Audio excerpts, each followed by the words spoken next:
China urges world to respect will of Afghan people.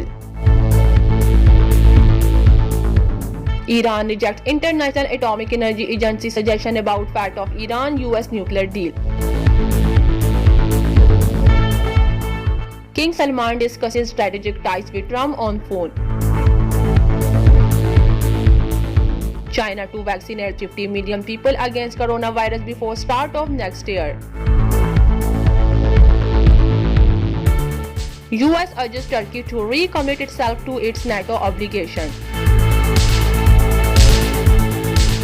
In Brazil, 10 people have been killed in floods and landslides caused by heavy rains in the country Santa Catarina state bordering Argentina. Afghan president invites Taliban to Kandahar for holding discussion about peace in country.